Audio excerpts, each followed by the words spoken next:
नमस्कार दोस्तों, स्वागत है आपका technical classes bye Mukesh Yadav YouTube channel में। आज हम पढ़ेंगे डीसी जनित्र के बारे में। देखो भाई, डीसी जनित्र होता क्या है, हम उसके बारे में आज डीसी जनित्र क्या होता है, क्या करता है, किस काम में आता है, उनकी जानकारी के आज हम प्राप्त करेंगे। डीसी जनित्र होता है वो एक होता है जो यांत्रिक, पहले तो देखो जनित्र क्या होता है। जनित्र होता है जो यांत्रिक ऊर्जा को, जो यांत्रिक ऊर्जा होती है उसको ऊर्जा को कन्वर्ट करता है वैद्युतिक ऊर्जा में।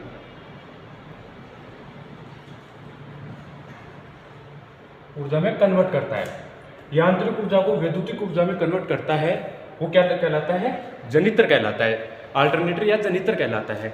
अब जो हमें आउटपुट में जो यांत्रिक ऊर्जा देंगे उसके आउटपुट में यदि एसी आउटपुट देगा तो वो होगा क्या? एसी जनित्र या अल्टरनेटर। वो क्या होगा? अल्टरनेटर होगा। और यदि हमें आउटपुट में डीसी देगा तो क्या कहलाएगा? जनित्र। सही है? हमें आउटपुट में जो डीसी देगा वो क्या कहलाएगा? जनित्र कहलाएगा। आगे देखो, जो डीसी जनित्र होता है, डीसी जनित्र का जो कार्य सिद्धांत होता है वो क्या होता है? डीसी जनित्र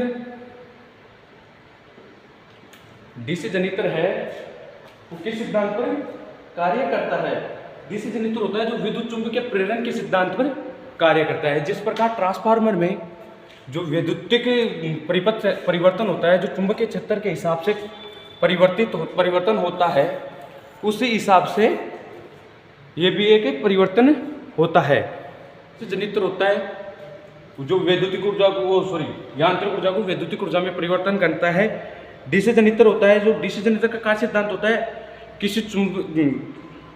डीसी जनित्र का कार्य सिद्धांत होता है किसी भी एक चुंबकीय क्षेत्र में, किसी यदि चालक को घुमाया जाता है तो जो उत्पन्न होता है वो क्या होगा? एक ईएमएफ उत्पन्न होता है। यदि किसी चुंबकीय क्षेत्र में, जैसे कि यहाँ पर चुंबकीय क्षेत्र रखा हुआ है, ये चुंबकीय क्षेत्र है, और इसके बीच में यदि एक चालक को घुमाया जाता है, कोई भी चालक को घुमाया जाता है तो इसमें एक ईएमएफ उत्पन्न होता है। डीसी जनित्र का कार्य सिद्धांत देखो, डीसी जनित्र का कार्य सिद्धांत होता है यदि किसी चुंबकीय क्षेत्र में यदि किसी चालक को इस प्रकार गतिमान कराया जाता है कि उसमें से जो चुंबकीय बल रेखाएं गुजरती हैं उनका वो चालक है वो छेदन करे। दोबारा देखना, किसी भी चुंबकीय क्षेत्र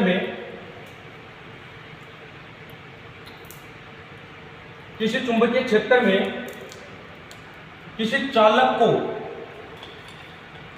इस प्रकार गतिमान कराया जाता है कि जो चुंबकीय बल रेखाएं गुजर रही हैं, इधर से जो चुंबकीय बल रेखाएं गुजरेंगी उनका यदि छेदन करता है, उनको काटता है, तो इसमें एक ईएमएफ उत्पन्न होता है, विद्युत वाहक बल उत्पन्न होता है।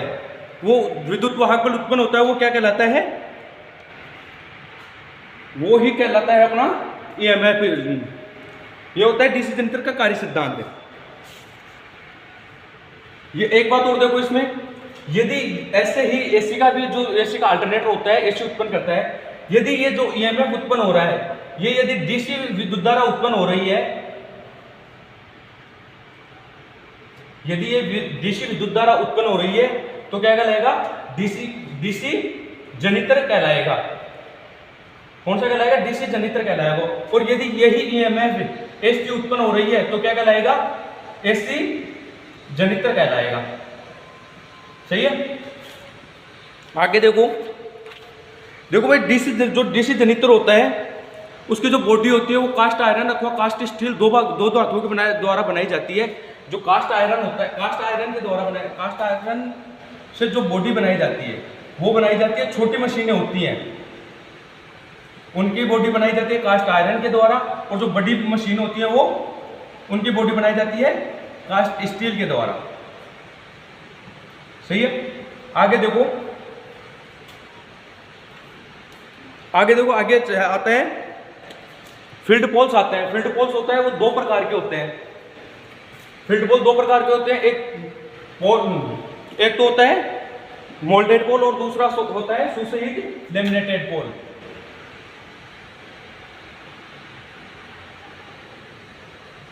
और दूसरा होता है सुसहित लेमिनेटेड पोल।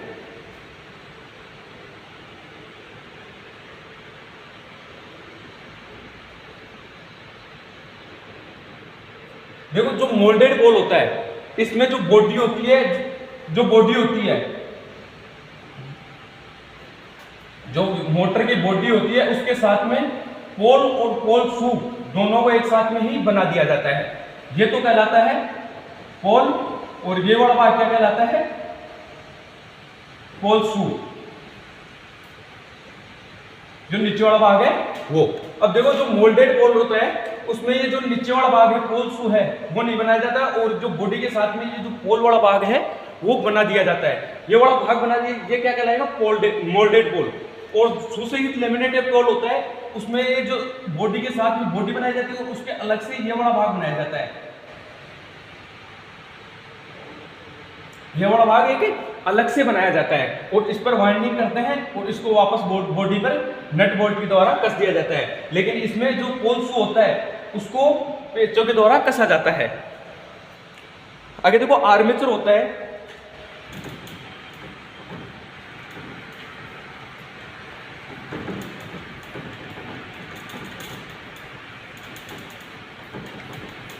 आर्मेचर होता है। आर्मेचर की वाइंडिंग दो प्रकार से वाइंडिंग की जाती है।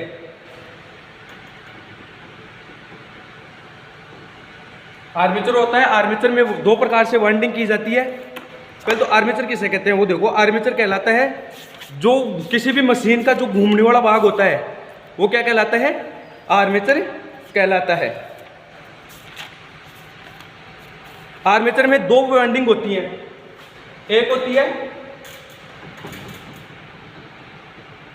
लैप वाइंडिंग और दूसरी होती है वेव वाइंडिंग। दूसरी होती है वेव वाइंडिंग। जो लैप वाइंडिंग होती है वहां पर समांतर पथों की संख्या और पोल्स की संख्या होती है बराबर, लेकिन यहां पर जो समांतर पथ होते हैं उनकी संख्या कितनी होती है? दो होती है। जो लैप वाइंडिंग होती, वेव वाइंडिंग होती है, वेव वाइंडिंग में समांतर पथों की संख्या हमेशा कितनी होगी?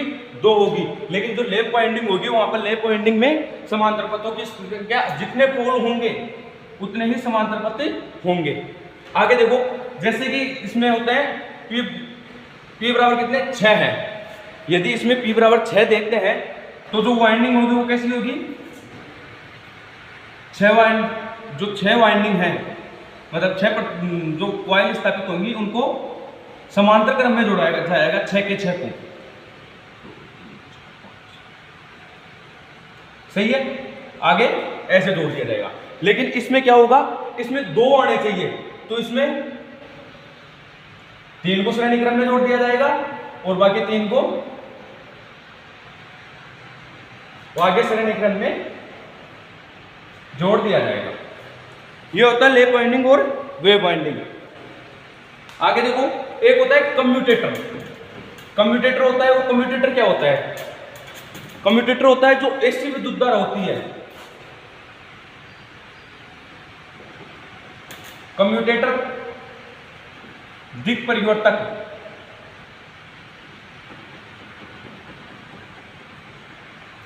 दिक् परिवर्तक, और एक होता है स्लिप्ड रिंग।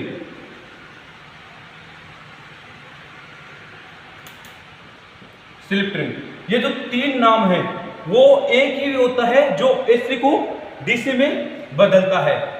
एसी को कौन सी में बदलता है? डीसी विद्युत धारा में बदलता है। एक चीज और देखो, जो आर्मेचर होता है, आर्मेचर के द्वारा जो विद्युत धारा उत्पन्न की जाती है, आर्मेचर होता है, आर्मेचर के द्वारा जो विद्युत धारा उत्पन्न की जाती है वो कौन सी होती है? हमेशा एसी विद्युत धारा उत्पन्न होती है। लेकिन इसको डीसी में बदलने के लिए, यदि डीसी जनरेटर पढ़ रहे हैं, डीसी जनरेटर के बारे में जानकारी प्राप्त कर रहे हैं, तो इसको डीसी में बदलने के लिए क्या करेंगे? हमें एसी विद्युत धारा, आर्मेचर तो एसी विद्युत धारा उत्पन्न कर रहा है, लेकिन इसको डीसी विद्युत धारा के बारे में प्राप्त करने के, डीसी विद्युत धारा के रूप में प्राप्त करने के लिए क्या करेंगे? हम इसको जो कम्यूटेटर होता है या दिक् परिवर्तक, स्लिप रिंग, ये तीनों एक के ही 3 नाम है। सही है। तो जो इसको डीसी में परिवर्तन करने के लिए क्या करेंगे, दिक् परिवर्तक या कम्यूटेटर का प्रयोग करेंगे। आगे देखो, जो कम्यूटेटर का प्रयोग करेंगे, कम्यूटेटर होता है, वो जो कम्यूटेटर होता है वो होता है कॉपर की हार्डवॉन तांबा जिसको बोलते हैं, उसकी पत्तियों के द्वारा बनाया जाता है। और इसमें एक यहाँ पर उभरा हुआ भाग रहता है, एक कॉर्नर, एक पत्ती के एक दूसरे साइड में, उस भाग को क्या बोलते हैं, क्या बोला जाता है, राइजर बोला जाता है। सही है। ये हो गई क्या, कॉपर सेगमेंट्स, जिस पर हम जो कार्बन ब्रश होती है, जो ब्रश होती है वो लगाई जाती है। सही है। आगे देखो,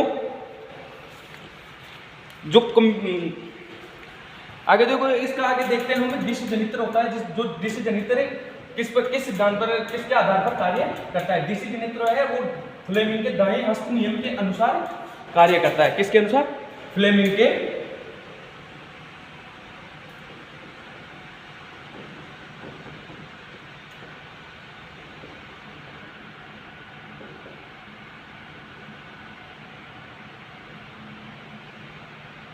फ्लेमिंग के दाएं हाथ का नियम के अनुसार कार्य करता है। जो अपना दायां हाथ होता है, ये वाला दायां हाथ है, इसमें क्या होगा, जो अंगूठा है, अंगूठा क्या दिखाएगा, अंगूठा चालक की दिशा दिखाता है।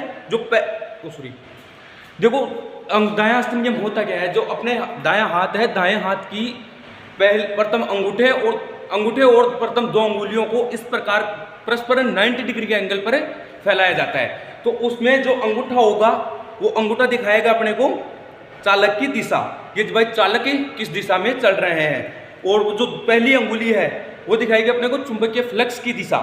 और जो दूसरी अंगुली है, जो इस साइड आ रही है, वो दूसरी अंगुली है, वो दिखाएगी अपने को अपने जो ईएमएफ उत्पन्न हो रहे हैं, जो वोल्टेज उत्पन्न होंगे, उनकी दिशा को।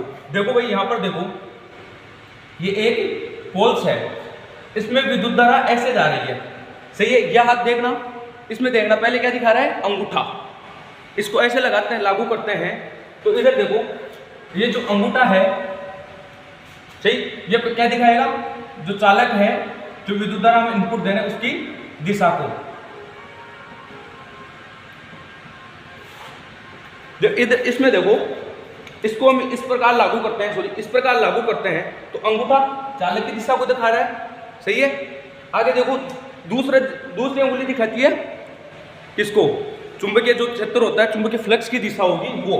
ये पोल्स ऐसे नहीं, इसको ऐसे करते हैं ना, इसको इस प्रकार रखते हैं, तो ये चालक की दिशा इस साइड से चले जाएगा, तो चुंबकीय फ्लक्स इस साइड से इस साइड की ओर आकर्षित होगा, और जो ईएमएफ प्रेरित होगा, जो ईएमएफ उत्पन्न होगा, वो नीचे की ओर होता है। आगे यहाँ तक समझ में। देखो भाई, डीसी जनित्र होता है, जो कार्य प्रणाली होती है, किस सिद्धांत पर, किसके अनुसार कार्य करता है, तो वो देखो,